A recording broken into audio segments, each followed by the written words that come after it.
जय। अब कल मैं पंच महाव्रतों के बारे में बोल रही थी। जैसे हमने पांच अनुव्रत देखे हैं, पांच अनुव्रतों में जैसे हर जगह पर आगार रखा जाता है, कभी दो करण तीन योग से लिए जाते हैं, कभी एक करण एक योग से या एक करण तीन योग से लिया जाता है, वैसे प्रत्येक व्रत साधु जी तीन करण तीन योग से लेते हैं। बस इसका अंतर समझिए। पांच अनुव्रत और पांच महाव्रत, इन दोनों के नाम समान है। अहिंसा, सत्य, अचौर्य, ब्रह्मचर्य, अपरिग्रह, दोनों में भी है। बस अंतर इतने हैं कि अनुव्रतों में जो सूक्ष्म हिंसा है, सूक्ष्म चोरी है, सूक्ष्म झूठ है, हाँ, मैथुन आदि है, और परिग्रह है, अल्प परिग्रह आदि, इनकी छूट रखी जाती है। स्थूल रूप से अनुव्रतों को ग्रहण किया जाता है, जबकि महाव्रतों में किसी भी प्रकार की कोई भी छूट नहीं होती। तीन करण तीन योग से नौ कोटि से प्रत्येक व्रत ग्रहण किया जाता है, वो भी यावत जीवन के लिए। ठीक, संपूर्ण जीवन भर के लिए। ठीक। अब साधु जी के पांच महाव्रत के पश्चात आता है उनकी 12 प्रतिमाएं। आपने कभी सुनी है 12 प्रतिमाएं? हम्म। सुना है? सुना है मैडम। हाँ, जैसे श्रावक की 11 प्रतिमाएं होती है, वैसे साधु जी की 12 प्रतिमाएं होती हैं। हालांकि 12 प्रतिमाओं का पालन पांचवें आर्य में संभव नहीं है। ऐसा कहा जाता है कि पांचवें आर्य के मुनिराज इन प्रतिमाओं को धारण नहीं कर सकते, क्योंकि 12 प्रतिमाओं को, जो 12वीं प्रतिमा को पूर्ण करता है, उनको तीन चीजों में से किसी भी एक चीज की प्राप्ति होती है। जो भी साधु 12 प्रतिमाओं को पूर्ण करता है, एक तो उसे सबसे पहले केवल ज्ञान होगा। अगर केवल ज्ञान नहीं हुआ तो विशिष्ट ज्ञान होगा, अवधि ज्ञान या मन पर्याय ज्ञान। अगर ये भी नहीं हुआ तो उसे 14 पूर्वों का ज्ञान प्राप्त होता है, या 14 पूर्वों के ज्ञान के प्राप्ति के लिए वह योग्य बनता है। ये तीनों में से किसी ना किसी एक की उपलब्धि उनको होती ही है। और अगर ये 12 प्रतिमाएं या 12वीं प्रतिमा में साधु जी डिग गए, उपसर्गों से डर गए, या उपसर्गों से च्युत हो गए उपसर्ग आने के कारण, तो उनको दो प्रकार की हानि भी हो सकती है। एक तो असाध्य बीमारी हो जाती है, ऐसी बीमारी जो कभी ठीक नहीं हो सकती। या दूसरी बात, वे मूढ़ बन सकते हैं। ठीक, हम्म। ऐसी हानि, और ये उनकी जीवन भी जा सकता है। मेरा आवाज ब्रेक नहीं हो रहा है ना? हाँ हो रहा है मैम, ब्रेक हो रहा है। दूसरी मुझे दूसरी समझ बहुत में नहीं आया मिनट, मैडम, एक तो असाध। एक मिनट, दूसरी क्या बताया? मैं मोबाइल से कनेक्ट करती हूँ, एक मिनट। यहाँ के इंटरनेट में थोड़ी प्रॉब्लम है आज।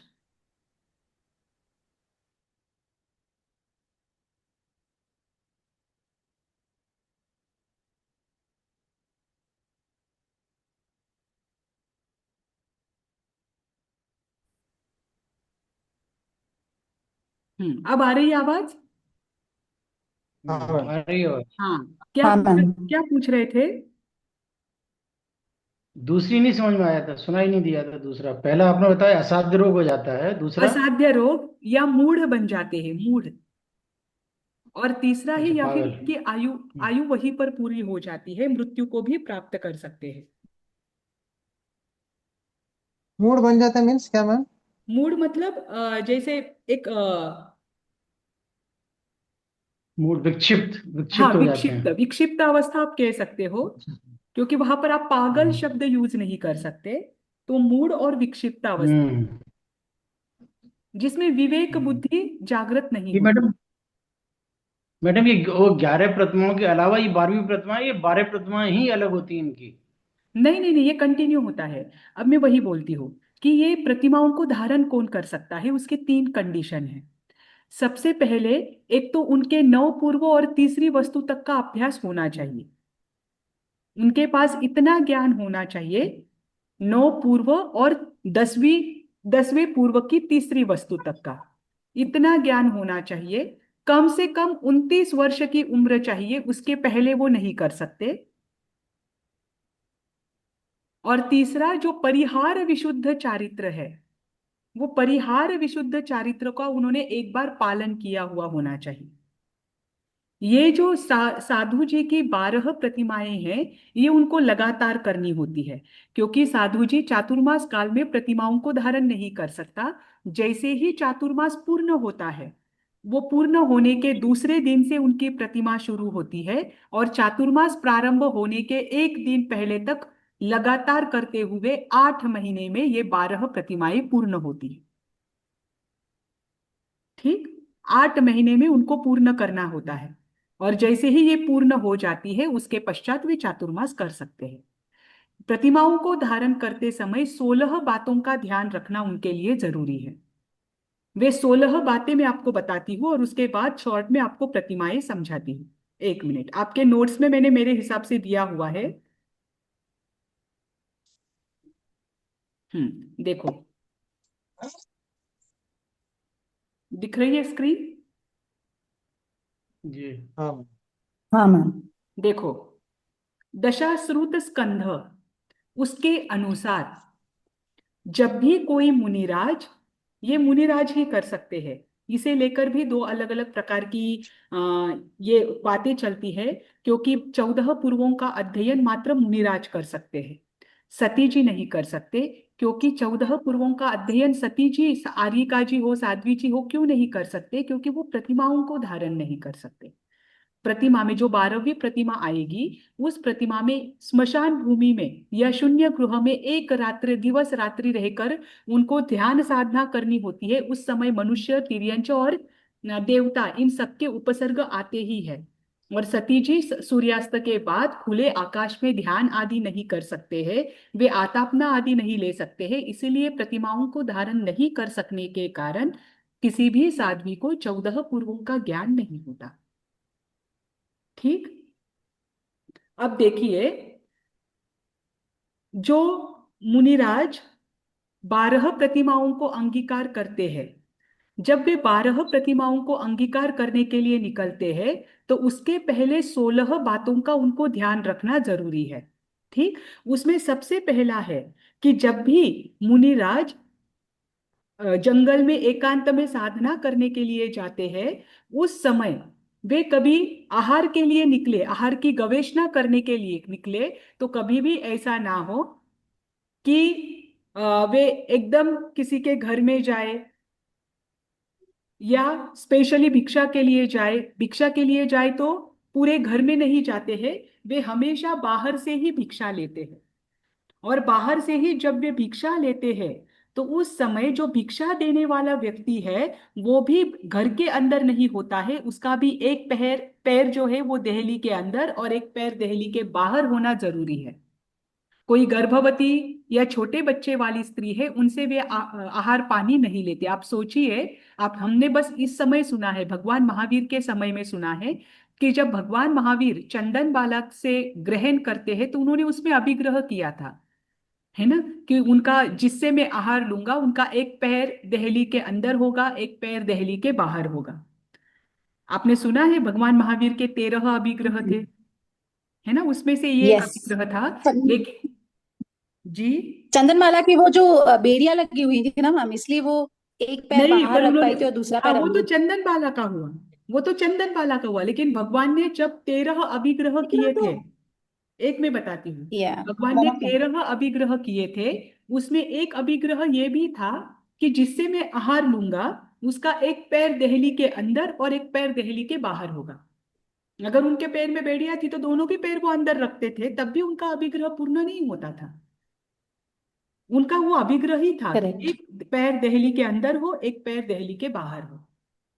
ठीक, तो इसमें जो है, जो प्रतिमाधारी मुनिराज होते हैं, जब तक 8 महीने में वे जब जब भी आहार ग्रहण करते हैं, उस समय उनके लिए क्या नियम है? तो उनके लिए पहला नियम है कि जहां से आप आहार ले रहे हो, वो देने वाले व्यक्ति का एक पैर अंदर और एक पैर बाहर हो। इसका निश्चित मतलब क्या हुआ कि कोई भी मुनिराज घर के अंदर प्रवेश नहीं करता, वे घर के बाहर से ही लेते हैं।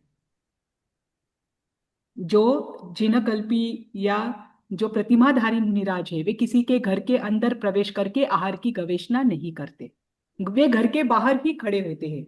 देने वाला घर के को इसमें आ जाता है, देहली पर आ जाता है। समझ में आई आपको ये बात? दूसरी बात, एक तो दिन में ही लेते हैं सूर्योदय से लेकर सूर्यास्त के बीच में, है ना। अगर 12 घंटों का दिन है समझ लो, तो उसके 12 घंटों के दिन के 3 विभाग किए जाते हैं। एक सुबह से 6 से 10 बजे तक, दोपहर में 10 से 2 बजे तक, और शाम को 2 से 6 बजे तक। इन तीनों में से किसी भी एक ही विभाग में वो भिक्षा करने के लिए निकल सकते हैं। मतलब उनको एक ही बार लेना है, और इन तीनों में से किसी भी एक ही समय में वो क्या कर सकते हैं, आहार की गवेषणा कर सकते हैं। अन्य समयों में उनको ध्यान और आतापना लेना आवश्यक होता है। ठीक। उनके लिए एक नियम ये भी है कि करेक्ट। आहार की गवेषणा करने के लिए वो कैसे जाए। जैसे वो भ्रमण करने के लिए निकलते हैं, तो एक एक आकार दिया हुआ है, ऐसे 6 प्रकार के आकार दिए हैं कि ऐसे आकार के लाइन में जो घर आते हैं वहीं से आप आहार की गवेषणा करें। वो मैंने आपको यहाँ नहीं दिए हैं, क्योंकि उनके आकार बहुत कठिन थे और वो यहाँ पर इतना ऐड करना आपका बहुत डीप में हो जाता। ठीक।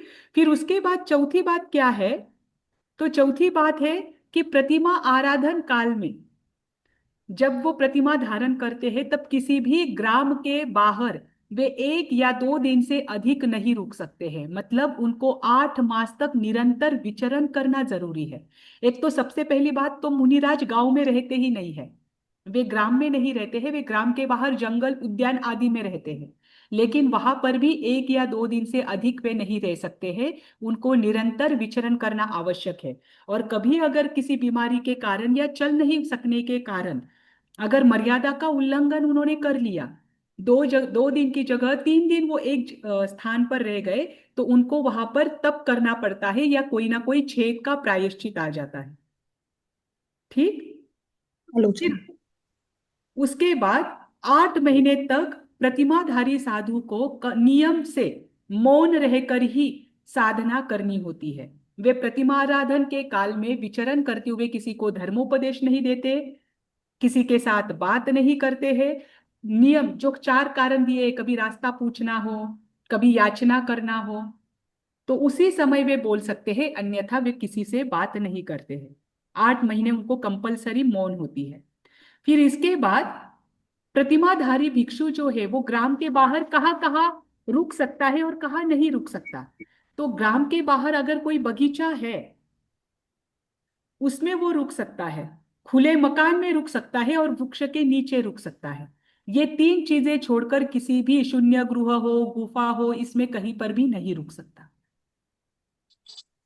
ध्यान रखना, 8 महीने में वो 3 ही जगह पर रुक सकते हैं, क्योंकि पहले के जो नगर होते थे उन नगर के बाहर एक एक उद्यान होता था, प्रत्येक गांव के बाहर उद्यान होता था।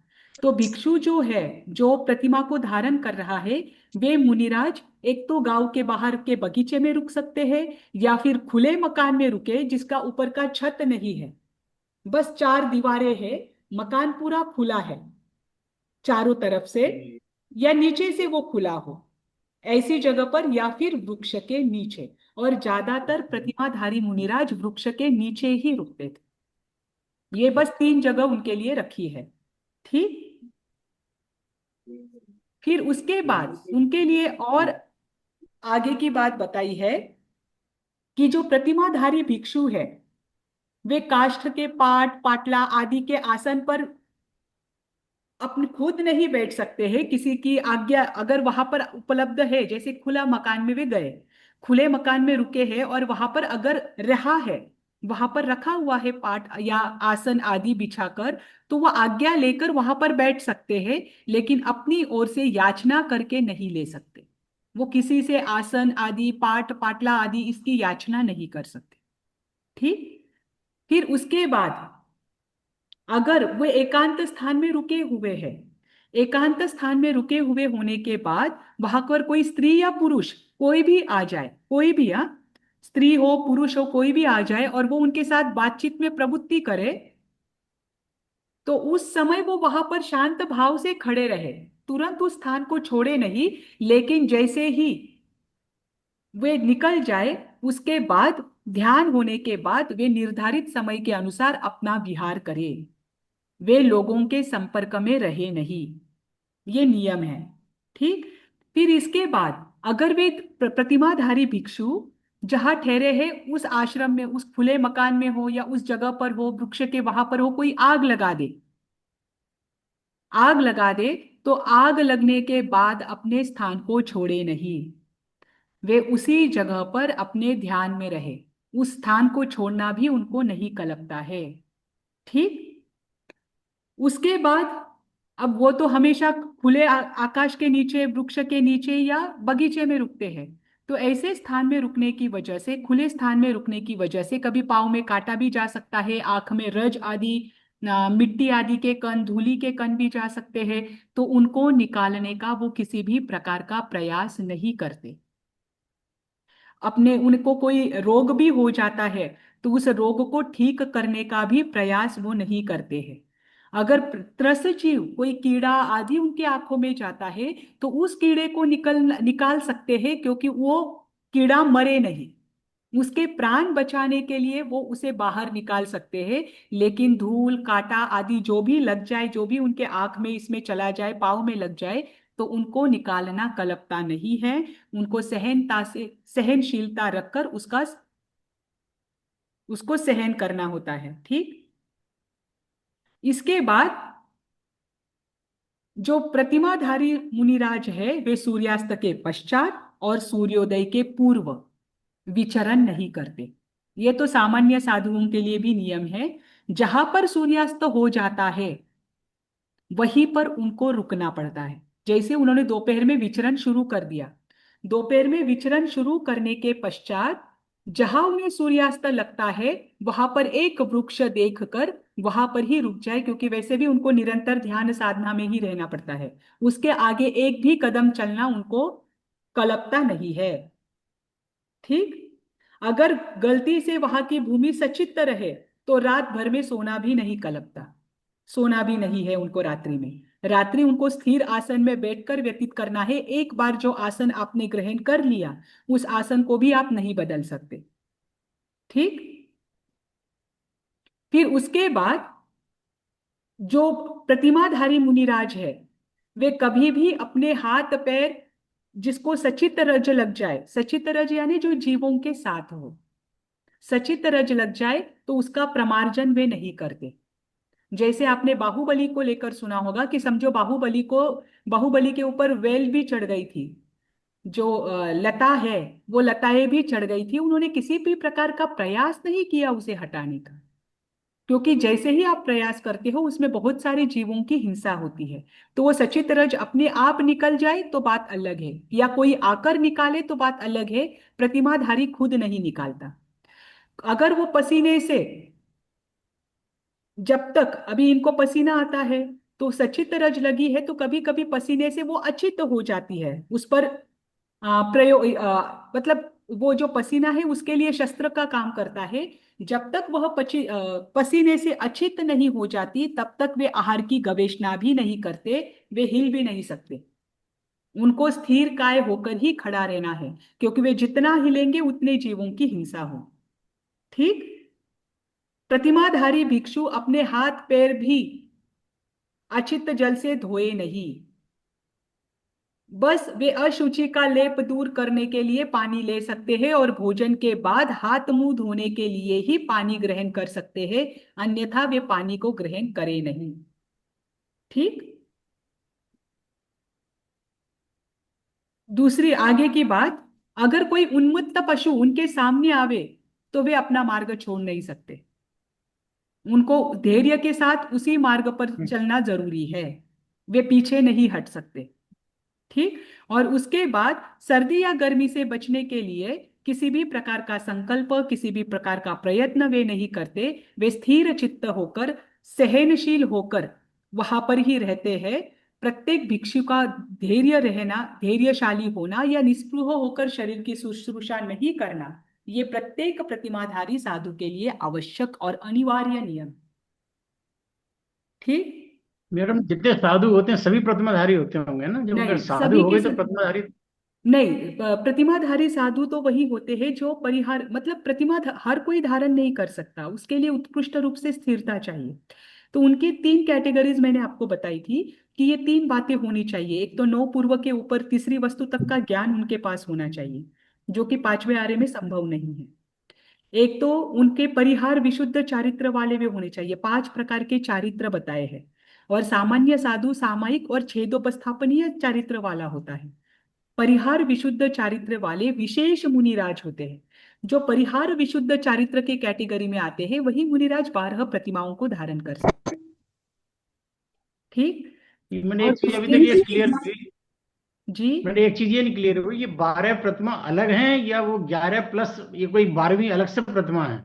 नहीं नहीं, 12 अलग, सारी प्रतिमाएं अलग अलग है, लेकिन एक प्रतिमा धारण करने वाला आगे बढ़ता ही है, वो 12वीं प्रतिमा तक हम्म। जाता है। हाँ, कोई कोई बीच में अगर उसमें उपसर्ग के कारण डिग जाए तो वो बात अलग। पर एक बार जिसने शुरू की, जैसे कि एक विधि है ये, समझ लीजिए, जो कि शेके काल में शुरू हो जाती है, एक के बाद एक एक प्रतिमा जैसे ही पूरी हुई तुरंत वे दूसरे प्रतिमा में जाते हैं। ऐसे ही 11 प्रतिमा जब पूरी हुई, क्योंकि 11वीं प्रतिमा मेरे हिसाब से 2 दिन की है, नहीं, एक पूरे दिन रात्रि की है, और 12वीं प्रतिमा एक रात्रि की है। तो ये एक के बाद एक उनको करना है लाइन से ही। तो जो बीच में डिग नहीं जाते मैडम, हैं वो छोड़ देते हैं, जो तो नहीं ये जो डिग 12वीं 12 प्रतिमाएं पूरी ये जो करते हैं।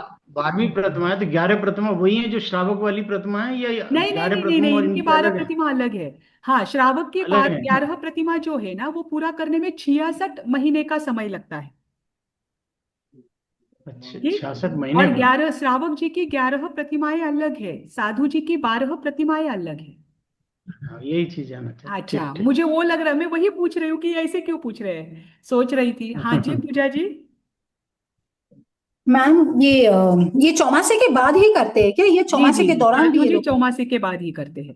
इनके 12 प्रतिमाएं पूर्ण होने में 8 महीने लगते हैं, ध्यान रखना। ओके। एंड मैम इनको कोई आचार्य पदवी या कोई डिग्री हायरार्की मिलती है 12 नहीं प्रतिमा नहीं करने नहीं के नहीं, बाद देखो, महाराज? जो जिनकल्पी मुनिराज होते हैं वे संघ में नहीं रहते, क्योंकि प्रतिमाओं का पालन संघ में रहकर नहीं हो सकता। और ये जो पदवियां है ये संघ में होती है।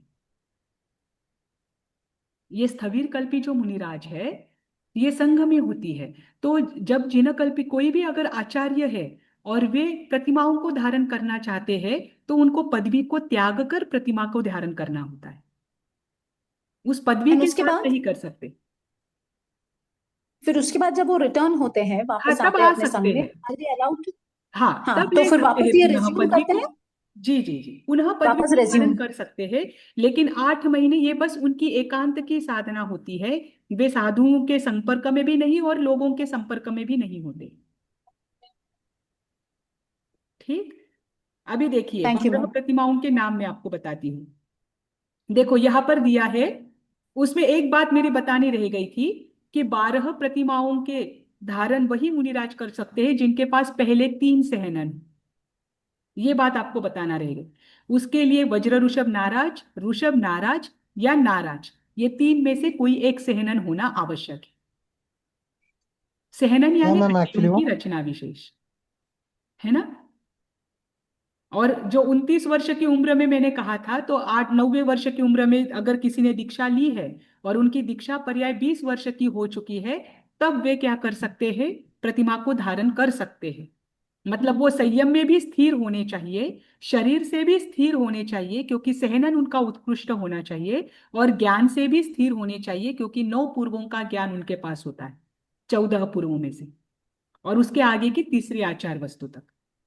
ठीक। अब इसमें देखिए क्या होता है। उनकी जो 12 प्रतिमाएं हैं, उनमें जो है वो 12 प्रतिमाएं वे सीधी तुरंत एक्सेप्ट नहीं करते या तुरंत ग्रहण नहीं करते हैं।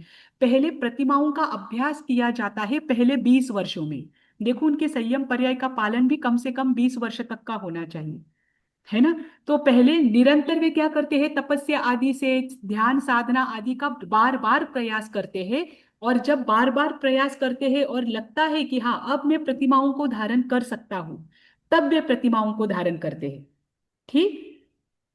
इ- इन भिक्षु प्रतिमा में पहली प्रतिमा से लेकर 7वीं प्रतिमा तक उपवास आदि जो तपश्चर्या है इसका कोई नियम नहीं है। अगर साधक करना चाहे तो कर सकता है, लेकिन पहले से 7वीं प्रतिमा तक उनको तपश्चर्या करना जरूरी नहीं है। ठीक, यह आवश्यक नहीं है। फिर 8वां 9वां और 10वीं जो प्रतिमा है, ये 10वीं प्रतिमा में ये 7-7 दिन की होती है। इसमें एकांतर उपवास आवश्यक है और पारने में आयम्बिल किया जाता है। आयम्बिल यानी पारने के दिन ऐसा आहार किया जाता है जिसमें किसी भी प्रकार का विघय ना हो। जो प्रतिमाधारी मुनिराज है वे एक ही समय में आहार करते हैं, है ना। तो जब वो 8वीं 9वीं 10वीं इन 3 प्रतिमा में आते हैं, तब पारने के दिन वे विगय का भी त्याग करते हैं। ठीक। उसके पश्चात जब 11वीं प्रतिमा होती है, 11वीं प्रतिमा और 12वीं प्रतिमा में 11वीं प्रतिमा तेले के साथ की जाती है 3 उपवास के साथ, और 12वीं प्रतिमा बेले के साथ की जाती है। ठीक।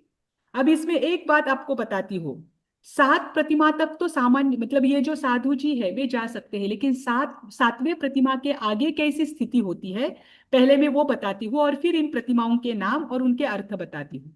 देखो, 8वीं 9वीं और 10वीं इन 3 प्रतिमाओं में क्या अंतर है। 8वीं 9वीं और 10वीं इन 3 प्रतिमाओं में दिए हुए हैं आसन। जो आसन दिए हुए हैं उन आसन में ही उनको कायोत्सर्ग करना है 7-7 दिन तक। ठीक। जैसे कि 8वीं प्रतिमा 7 दिन की है, इसमें एकांतर उपवास किया जाता है, पारने के दिन विगय रहित आहार किया जाता है जिसमें किसी भी प्रकार का विगय नहीं होता। पर इस 8वीं प्रतिमा में लगातार 7 दिन तक मात्र उनके उच्चार प्रश्रवण के लिए वे अपने आसन को छोड़ सकते हैं, और जब आहार ग्रहण करना है तब वे अपने आसन को छोड़ सकते हैं। अन्यथा बाकी के किसी भी समय में जो आसन दिया है, जिस आसन के साथ उस प्रतिमा की शुरुआत की है, लगातार 7 दिन तक उसी आसन में रहना जरूरी है। ये 2 कारण छोड़कर अब जो 8वीं प्रतिमा है उसमें आसन कैसे होते हैं। एक इसमें सोए हुए होते हैं, एक इसमें बैठे हुए होते हैं 9वीं प्रतिमा में, और 10वीं प्रतिमा में ना सोए नो बैठे हैं ना खड़े हैं। ऐसी जो बीच वाली स्थिति है वो आसन होते हैं। जैसे देखो, उत्तानासन और दंडासन। उत्तानासन यानी अ, जमीन की ओर अपना मुख होना, जैसे पीठ के बल पर पीठ ऊपर की ओर आए वैसे सोना, है ना। तो ऐसे आसन में, या दंडासन, ये सोने वाले आसन है, इसमें से कोई भी एक आसन आप रख लो या उससे शुरुआत कर दो। जिस आसन में आपने प्रतिमा की शुरुआत की है उसमें ही 7 दिन तक लगातार आपको ध्यान करना है। ठीक। मतलब आज 8वें प्रतिमा में ये क्या कर सकते हैं, अपने शरीर को सोने के आसन में रख सकते हैं। फिर जब 9वीं प्रतिमा आती है, 9वीं प्रतिमा के अंदर वे क्या कर सकते हैं, बैठने के वो आसन होते हैं, निषद्यासन। तो बैठने में भले ही आप एक बार ये ले लीजिए, पद्मासन ले लीजिए, आप सुखासन ले लीजिए, एक बार आप जिस आसन में बैठ गए फिर उसके पश्चात आप आसन नहीं बदल सकते। जैसे उत्कुटासन है, जैसे आप खमत खमत खामना खमासना करते हो, तो उस समय जिस आसन में बैठते हो पैर नीचे टेका कर, उत्कृष्ट गुरु वंदन का जो आसन होता है वो आसन भी बैठने का है। तो एक बार अगर आप उस आसन में आपने वो 9वीं प्रतिमा शुरू कर दी तो 7 दिन तक आप वो आसन नहीं बदल सकते। और 10वीं प्रतिमा में ना आप बैठ सकते हैं, ना सो सकते हैं, ना ही खड़े रह सकते हैं। ऐसे जो बीच के आसन है, जैसे गोदुहासन, भगवान महावीर को केवल ज्ञान कौन से आसन में हुआ, गोदुहासन में। वो बैठे हुए भी नहीं थे। गाय को जब दूहते हैं तो उस समय वो दूहने वाले मनुष्य का जैसे आसन होता है, ना वो बैठा हुआ होता है, ना वो खड़ा हुआ होता है, ना वो सोया हुआ रहता है। उस आसन में आपको 10 प्रतिमा के अंतर्गत लगातार 7 दिन तक रहना होता है। मतलब आप सोचिए, यहाँ 24 घंटे कोई अगर खड़ा रहता है तो दूसरे दिन वो जमीन पर धड़ाम से गिर जाता है। इनको 7-7 दिन तक लगातार इस आसन में रहना है, इसी आसन में। आसन को आप बदल भी नहीं सकते हैं। ठीक। अब मुझे बताइए, देखो मैं आपको बताती हूँ। पहली जो प्रतिमा है, पहली से लेकर 7वीं प्रतिमा जो है वो 1-1 महीने की है। ठीक। तो कितने महीने हुए, 7 प्रतिमा के लिए 7 7 months. महीने हुए, है ना। 8वीं 9वीं 10वीं प्रतिमा 7-7 दिन की है, तो कितने दिन हुए? 21 days. हाँ 21 days. हाँ 7 महीने और 21 दिन हुए, मतलब 8वें महीने के 21 दिन पूरे हुए 10 प्रतिमा में। फिर जब 22वां दिन आता है, जब 22वां दिन आता है, तो 22वें दिन वो साधक पारना करता है। पारना क्योंकि उसके अंतिम दिवस तो उपवास का होता है, इसमें एकांतर उपवास होते हैं ना 8वें 9वीं 10वीं प्रतिमा में। तो 21वें दिन उसे नियमा उपवास आता है। उपवास के दिन जब 8वें महीने का 22वां दिन होता है, उस दिन उसका पारना आता है। ठीक। फिर 23वां और 24वां दिन, ये 2 दिन बेला करता है, यानी 2 उपवास करता है। और दूसरे उपवास के सूर्यास्त के बाद उसकी 11वीं प्रतिमा शुरू होती है बेले के साथ।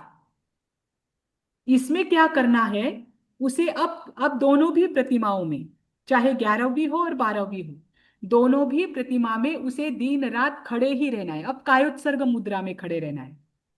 तो इसमें दिन रात तक खड़े रहकर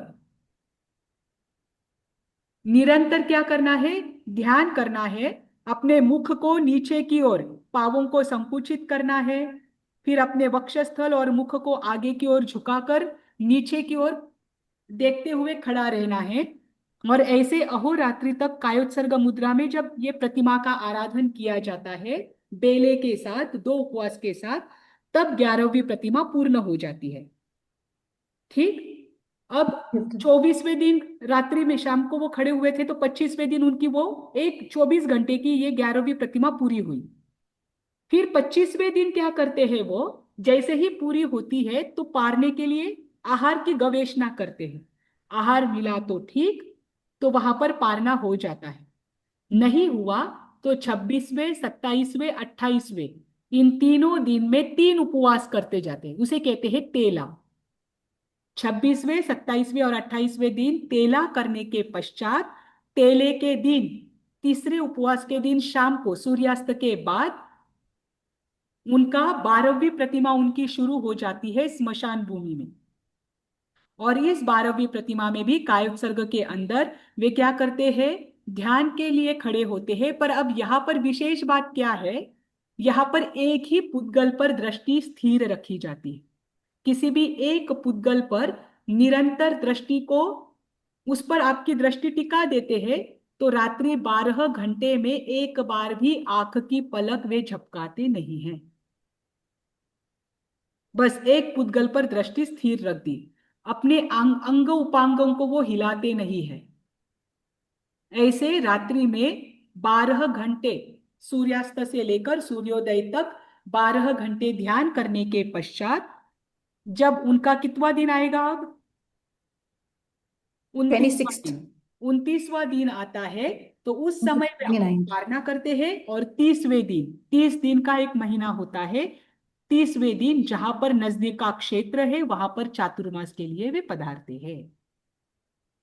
क्योंकि एकम से पूर्णिमा के पक्खी के पश्चात दूसरे दिन चातुर्मास प्रारंभ होता है। ठीक। अब इनके नाम देखिए, इतना ध्यान में आया? देखो ये, एग्जाम में तो नहीं आएगा मैडम ये सब? जी, एग्जाम में तो नहीं आएगा ये सब? 12 प्रतिमा आ जाएगी, लेकिन 12 प्रतिमा आपको शॉर्ट में लिखनी रहेगी। बहुत आसान है 12 प्रतिमा, ये तो आपको समझने के लिए, और आपको जितना याद रहेगा उतना ही लिखना। ये ऊपर की बातें आपको पता होनी चाहिए इसलिए बताई है। ये 12 प्रतिमा जो है ये मिगसर एकम से शुरू होती है और आषाढ़ी पूनम को पूर्ण होती है हमेशा। ठीक। अभी देखो 12 प्रतिमाओं के नाम मैं बताती हूँ, उसके जैसे नाम है ना वैसे ही उसके अर्थ है, आप समझ लो, एकदम आसान है। पहली 7 प्रतिमाएं एक एक महीने की है। 8वीं 9वीं 10वीं प्रतिमा 7-7 दिवस की है। 11वीं प्रतिमा पूर्ण 1 दिवस और 1 रात्रि की है। और 12वीं प्रतिमा 1 अहोरात्रि की है। ठीक। अभी एक पहली जो प्रतिमा है उसका नाम देखिए, एक मासी की भिक्षु प्रतिमा। एक मासी की यानी पहले मास की जो भिक्षु प्रतिमा है, यह पहली प्रतिमा है। Yes. इसीलिए इसमें एक दत्ती ही भोजन ग्रहण किया जाता है। जैसे कि मैंने आपको बताया था कि पहले 7 प्रतिमाओं में तपश्चर्या का कोई नियम नहीं है। साधक अगर करना चाहे तो वो कर सकता है, लेकिन ये अनिवार्य नहीं है ना। तो यहाँ पर वे आहार पानी ग्रहण कर सकते हैं। तो पहले प्रतिमा के अंतर्गत साधु जी क्या करते हैं? एक दत्ती ही भोजन और पानी लेते हैं। अब एक दत्ती का अर्थ क्या होता है कि एक बार में भोजन की जितनी धार गिरे और जहां पर धार कट जाए उतना ही भोजन वो ग्रहण कर सकते हैं। पानी अगर कोई साधक उनको कोई दे रहा है और पानी की धार कट जाए तो बस उसके आगे वो पानी ग्रहण नहीं करेंगे, उसे कहते हैं एक दत्ती। एक धार में रोटी जितना आहार और जितनी पानी उनको मिले जितना उतना ही ग्रहण करेंगे 1 महीने तक। ठीक। बिना धार वाला अगर मिले तो मैडम, बिना धार वाली कोई चीज मिले जैसे रोटी नहीं लेंगे फिर? धार तो नहीं नहीं, लिक्विड बिना हो गया धार ना। वाली चीज लेनी ही नहीं आपको। Ma'am what is the terminology? आपने क्या बोला, क्या बोलते हैं? एक दत्त। दत्ती दत्ती देखो यहाँ टर्मिनोलॉजी पर क्या है है उसकी? दत्ती। एक दत्ती यानी एक धार। ठीक। एक दत्ती। हाँ, अभी ऐसे ही एक एक दत्ती बढ़ती जाएगी, ये आसान है। जैसे कि रोटी। फिर उसके बाद है द्विमासिकी, यानी दूसरे मास में की जाने वाली द्विमासिकी है, इसलिए 2 दत्तियां, 2 बार धार आ जाए उतना वो ग्रहण करेंगे 1 महीने तक, अगर उपवास अभी कर ले दो तो रोटी उतना ले ही सकते होगा। हैं। जी। रोटी नहीं, धार अभी वाली दो रोटी चीज। ले सकते हैं। नहीं नहीं, रोटी रोटी नहीं, लेना ही लिक्विड नहीं है डाइट उनको। ओनली। मैंने वही कहा, रोटी लेना ही नहीं है उनको। सीरियसली? अरे ऐसा एक्चुअली सीरियसली होता क्या कैसे? है। शिफ्ट हो जाते हैं। नहीं, I thought it was दत्ती a seriously का शिफ्ट जहां हो पर जाते वर्णन किया जाता है तो धार के रूप में किया जाता है। ठीक। और बहुत बार ऐसा होता है, कहीं कहीं पर मैंने ये भी पढ़ा है कि जब वो ग्राम में जाते हैं तो उस समय वो जब जाते हैं वो समय उनके भोजन का नहीं होता है। तो बहुत बार जो आराधना में रहते हैं, अभिग्रह में रहते हैं, वे साधु आटा और आटे में पानी ये घोलकर ही लेते हैं। तो बहुत बार ऐसा ही आहार उनको मिलता है, आहार नहीं मिलता है, आहार का समय वो नहीं होता है, वो अपनी ध्यान साधना के बाद निकलते हैं, उनके निमित्त से बनाया गया आहार वो नहीं ले सकते हैं। तो ऐसे समय में आटा और पानी ज्यादातर प्रत्येक घर में रहता था। तो अपने शरीर को दृढ़ रखने के लिए या अपने शरीर को चलाना है, इसके लिए आटा जो है, आटा पानी में घोलकर वो लेते थे। ये फिर वो लोग रिक्वेस्ट करके पूछते हैं? नहीं पूछते वही करना मतलब, पड़ेगा ना? हाँ, ऐसे अगर ना हो तो वो ले सकते हैं मांग कर, क्योंकि आटा तो अचित हो जाता है। तो बहुत बार मैंने ऐसा सुना है कि जब कभी कोई अभिग्रह में साधु जी मुनिराज होते हैं तो उनको आहार पानी नहीं मिलता है, क्योंकि वो उस समय नहीं निकलते हैं आहार पानी के लिए, वो तो अपनी साधना होने हम के। आपने बोला कि सुबह के 6 बजे और रात के 6 बजे यानी 12 घंटे के बीच में ये लोग आहार के लिए निकल सकते हैं, हाँ, जिसमें अगर फोर 12 फोर फोर सुबह 12 6 बजे आवर्स। अगर सूर्योदय होता है तो, अगर सूर्योदय 7:30 बजे 7 बजे होता है तो सूर्योदय के पश्चात ही उनको निकलना का लगता है, उसके तो पहले नहीं एवरी निकल। 4 आवर्स हाँ, आपने वो और उनके वन चार थर्ड में चार डिवाइड घंटे किया को ना, फोर। डिवाइड करके दिया है। हाँ, 4 घंटे में किसी भी एक ही समय में साधु जी भिक्षा के लिए निकले, भिक्षा यानी यानी आहार 6 से प्रवेशने 10 के लिए बजे निकले या एक ही समय में। और उस समय मिले तो ओके। ठीक, सो नहीं तो उपवास। 6 to 10 के बीच में अगर वो निकलते हैं और वहां पे नहीं मिला, then they are done. Second done. Time वो अटेम्प्ट नहीं उसके कर बाद सकते। वापस नहीं जा सकते, एक ही समय में जा सकते। फिर आप दिन का कोई भी विभाग कर लीजिए, 6 से 10 लीजिए, 10 से 2 लीजिए, 2 से 6 लीजिए, पर किसी भी एक ही समय में आप निकल सकते हो, निकला तो ठीक, नहीं तो उपवास। फिर उसके तो टेन बाद two two is right time. जी। 10 से 2 इज द राइट टाइम। अच्छा, ये आप बता रहे हो, आपको क्या पता उस समय क्या थी स्थिति। उस समय के लोग तो काम, खेती के काम करने के लिए जाते थे, वो 2 बजे तक तो आते ही नहीं थे। या अब द्विमासिकी और में कुछ नहीं। एक टाइम में ज्यादा ले लिया और